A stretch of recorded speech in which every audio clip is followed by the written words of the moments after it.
How's it going, everyone? My name is George, and after taking a weekend off, I'm back to reviewing movies, and this is just my review on Disney's newest film, Jungle Cruise, starring Dwayne "The Rock" Johnson and Emily Blunt. And like some other Disney movies like Pirates of the Caribbean and Tomorrowland, this is based off a ride, attraction, or section of a Disney park. And the question is this any good? Because outside of the first Pirates of the Caribbean film, and even the second one, third one was okay. Outside of those Pirates of the Caribbean movies based off of things from Disney parks tend to not always go so well. Country Bears is an atrocity. Haunted Mansion might have been funny as a kid, but nowadays it's very outdated, doesn't really hold up. And Tomorrowland's not a bad film, but it's not an enjoyable film either. It's pretty boring. So where does Jungle Cruise rank? Is this just another soulless cash grab by Disney? Or did they actually put effort into it? And I would say they actually put effort into it. This is a very entertaining, solid adventure film with two great leads in Dwayne Johnson and Emily Blunt. Their chemistry works very well. Dwayne Johnson has a very high entertainment value. Emily Blunt also rocked in this movie. She's a very good actress. I recently saw her in A Quiet Place Part 2, which she was pretty good in as well. But she's also been great in other films like Sicario, Edge of Tomorrow, Looper. She's a great actress, and she once again does a great job in this film. And as I just said, Dwayne Johnson, he just carries a big charisma with him. Is this his best role? No, but he brings a lot to this film.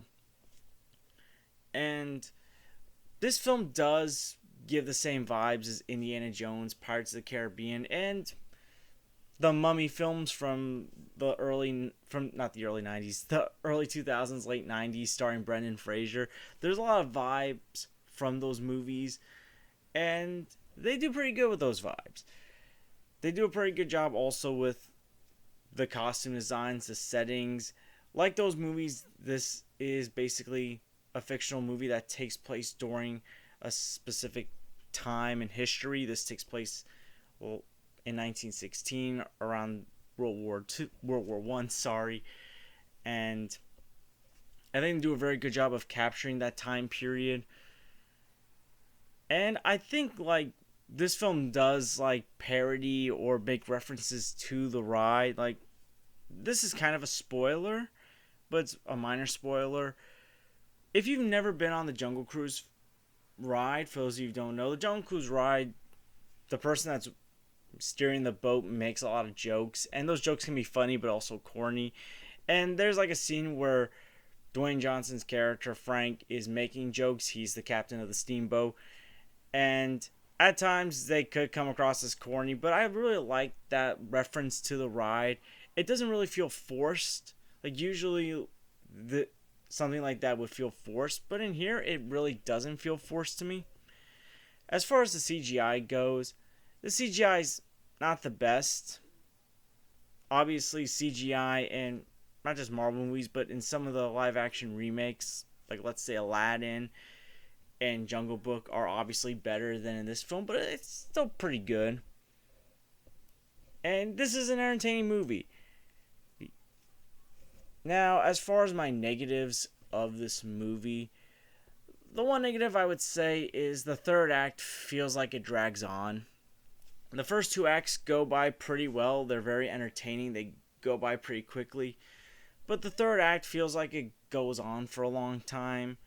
I would safely say the third act was also the weakest part of the film. It feels like after a certain twist, which I'm not going to spoil, but I'll say about the twist, I didn't mind it. I thought it was pretty interesting, and the way they set it up, it wasn't predictable. But after that twist, it felt like the film dragged on. Another thing is the film's antagonists. Now, there's basically two groups of antagonists. The first antagonist is Jesse Plemons' character, who is the stereotypical time period piece bad guy. He's this German prince that's obviously after the thing that they're trying to get. And then you have these spirits, these ancient conquistadors that are cursed, that have to stay in the jungle. And at times it just feels like at times the villains drag on as well. Like they'll go like a long period of time before they reference the German prince, and then they'll go another long period of time without referencing the conquistadors, and it just feels kind of inconsistent with the villains. I was more interested in the conquistadors that are stuck in this jungle more so than the stereotypical bad guy that is based off the wrong side of history, if you would want to call it that. Like, I've kind of already seen that with the Indiana Jones movies, and I get it, this film does have the vibes of Indiana Jones, but I would like to see something a little new. And I was more interested in that group of antagonists over the typical predictable antagonist that we got. But all in all, I did enjoy Jungle Cruise. I had a lot of fun with this film. As far as movies based off of Disney theme park attractions, this is not as good as the first Pirates of the Caribbean, or even the second one. I do like the second one a lot, but I think it's probably third on the list. It definitely feels like they put more effort into this film than they did with the Country Bear Jamboree movie, which is horrible, The Haunted Mansion, and Tomorrowland. You have two great leads. You have great settings, great time period piece, and it's a movie that does feel like it's for everyone. It's not for like one group of people. Adults can watch this and have a good time. Kids can watch this and have a good time. And I think that's what Disney does best when they make movies that are for all age groups, not just children or not just for adults, but for everyone. So I think they did a pretty good job with that. And all in all, I think Jungle Cruise is a solid film, and I'm going to give it a B. Now, obviously, you can watch this in theaters or on Disney Plus, the Premier Access thing, and I know there's a lot of controversy with that because right before this film came out, Scarlett Johansson announced she's going to sue Disney over the Disney Plus Premier Access thing, and I'm hearing Emma Stone, who starred in Cruella, is considering the same thing. So who knows what's going to happen here? I heard Dwayne Johnson was on board with it, but who knows about Emily Blunt or any of the other stars in this film. So we're going to have to wait and see what happens with that. But so far it sounds like it's doing decent in the box office. But this sounds like, based off of what we've been hearing about, it could be the last Disney Premier Access theater simultaneous release thing. It could happen with Shang-Chi, though. They haven't confirmed it yet, but I know because of this Delta variant with COVID and cases are going up, Disney might do something with Shang-Chi or maybe Eternals if Shang-Chi comes out without the Disney Plus Premier Access thing and the box office doesn't look that great. Who really knows? Who knows what Disney has planned? I know Shang-Chi's the next big Disney movie. But anyways, back to Jungle Cruise. What did you guys think about this? And what's your favorite Disney movie based off a Disney Parks attraction? Is it Pirates of the Caribbean? Is it Jungle Cruise?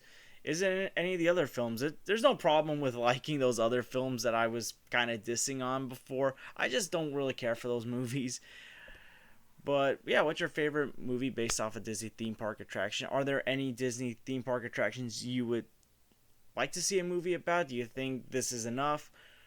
Or do you think there might be a good concept for something like, let's say, Space Mountain? Comment below and let me know. And thank you guys for watching. I know I took last weekend off, but I didn't really have anything to talk about last weekend. I do know next weekend the Suicide Squad comes out, and I'm hoping to see that and review it for you guys. It looks very promising and great so far. And maybe after that, because there's really nothing of interest for me to see until Shang-Chi comes out, maybe I'll do my classical reviews or my older films reviews. I wouldn't call them classical just yet. I do want to review Spider-Man 2. I want to get back to reviewing the Spider-Man movies. Maybe I'll review some other old movies. I still haven't fully decided, but I do know Spider-Man 2 is one of the films I am looking to review in the next few weeks. And we still haven't gotten that No Way Home trailer, so I can't really comment on that yet. But hopefully we get these things real soon. And until next time, guys, have an awesome day.